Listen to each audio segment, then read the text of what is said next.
And I hope the angry dragons are not breathing fire on you, because they're breathing fire all around the world. As we're going into our 11th month in this pandemic, they have just been damaging so many people. But I'm going to give you ways tonight to tame your angry dragon. So here's the angry dragon. It's causing so much trouble around the world. And at Amen Clinics, a lot of people come to us because of their temper, that it just gets the best of them. And it gets them into trouble at work. It gets them into trouble in their relationships. It gets them into trouble with their friends and their community settings. I've had the blessing, or the curse, depending on how you look at it, of scanning over 100 murderers, about 1,000 convicted felons. I've scanned pretty much anybody that's done anything bad, from bombers and robbers and arsonists and rapes and domestic violence, child abuse, and the stories are just horrifying. And nobody ever thinks about the brain. That could that head injury where you damaged your left frontal lobe or your left temporal lobe be involved? Of course it could.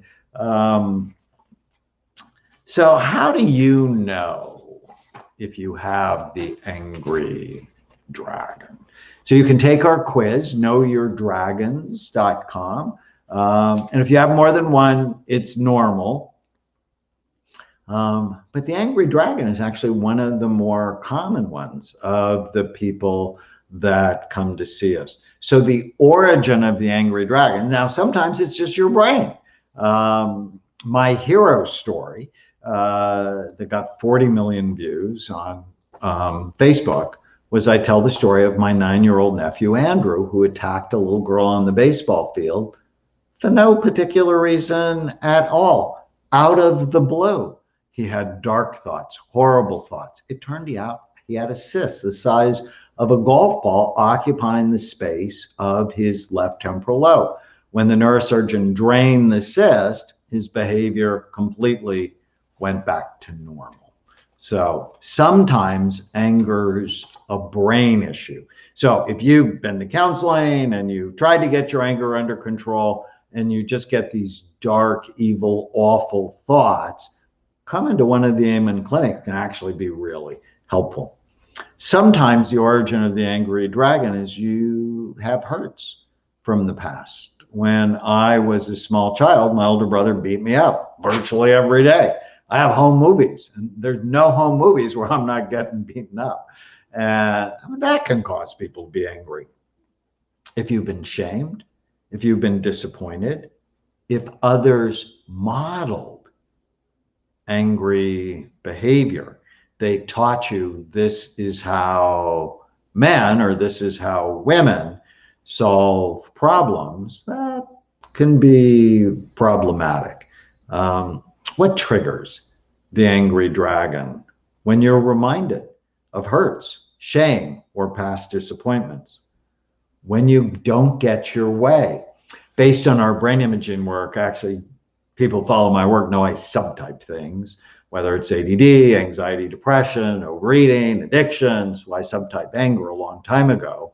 You can have impulsive violence where you just don't think, you just react. You can have compulsive violence, think stalkers, where you just can't let go of the negative thought. And sometimes you can have, whoops, hang on one second.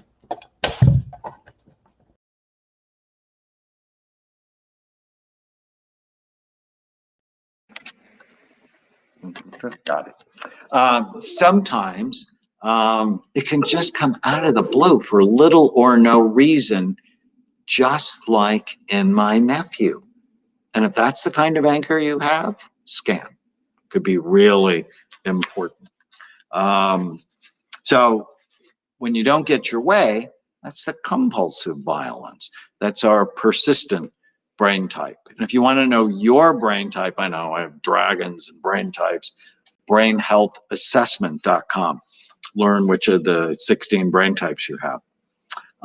You can be angry to get others to leave you alone. Teenagers often do that, sometimes spouses. Sometimes one spouse uses a lot of words and the other one gets overwhelmed with words, and to get you to shut up, becomes angry.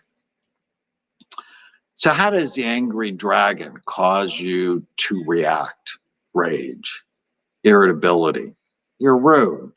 You bully people, belittle people.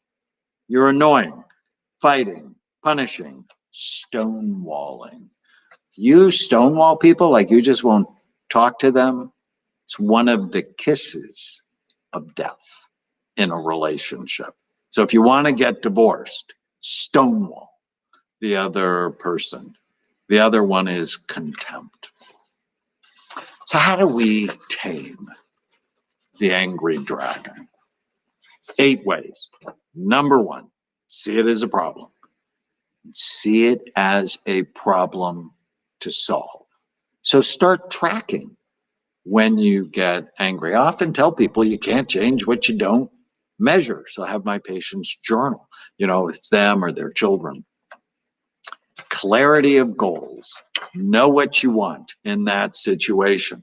And then you ask yourself, does my behavior get me what I want? So for example, never angry around my wife. Why? Because I want a kind, caring, loving, supportive, passionate relationship with her. And how is that going to help me? I'm always asking myself with my behavior, does it fit? If I say this, if I do this, if I have this tone of voice, does it fit the goals I have for myself? So I'm not shaming or shoulding. I'm just like, does it fit? Be aware of the danger signs. Begin to pay attention to your body right before you get angry. Do you start to breathe too fast?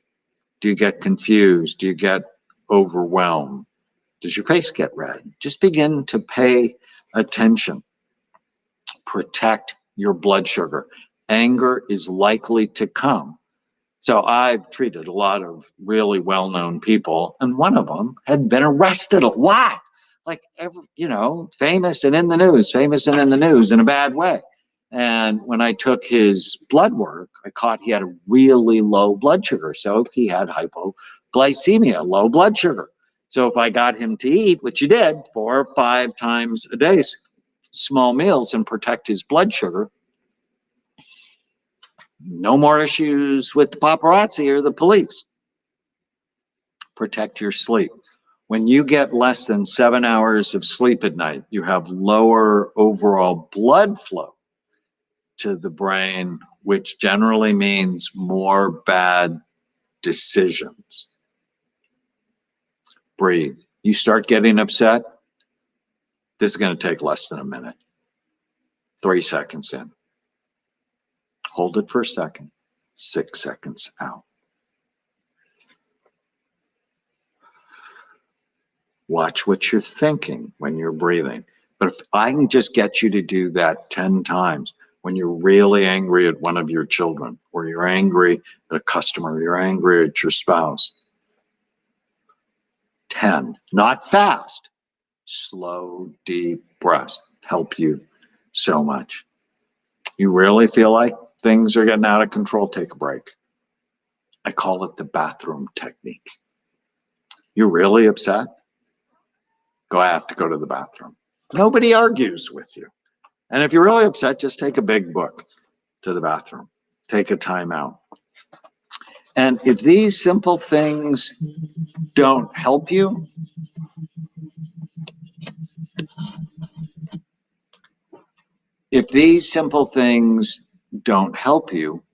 get help. This is so important because untreated anger leads to divorce. it leads to incarceration. It leads to all sorts of problems that you just don't want. Now, what are the movies the angry dragon loves? The Shining, Jaws, Halloween, the Texas Chainsaw Massacre, Silence of the Lambs. And what meditations will help you deal with the angry dragon? I express my anger in ways so that others can hear. I always say there are ways to say things and there are ways to say things. And I think the most gentle way, so someone can actually hear it, is the most appropriate. And if you can't, don't forget the bathroom technique. I accept responsibility if my anger has hurt someone. It's really okay to say, I'm sorry. But then do something about it so you don't have to say, I'm sorry, over and over again. I direct my anger appropriately. All anger is not bad. If you just think of Jesus in the temple where he got really angry, it's not bad. I mean, that was appropriate. But you want to just ask yourself, is my reaction appropriate to the situation? I do not use anger to scare or frighten other people. I express my anger in words, never physical actions, unless someone I love is threatened. Getting control of anger is just so important. All of this comes from my new book, Your Brain is Always Listening. If you go to knowyourdragons.com, you can find out which of the 13 dragons from the past you have. If you pre-order the book, I have 4 special gifts for you. If you go to yourbrainisAlwaysListening.com, we've already given away like 1,000 free coupons for a bottle of Happy Saffron. There's hypnosis audios, there's a playbook, there's a special event. In fact, on February 9th, so a week from tonight, I'm going to do a 90-minute event and really introduce you to all of the dragons. yourbrainisAlwaysListening.com/event. Invite your friends. We already have like 10,000 people that are going to show up. And I would just love if you and your family were here, because, you know, your dragons are always bringing fire on their dragons as well. It's sort of like a modern day Game of Thrones. Take care, everybody. Have a great night.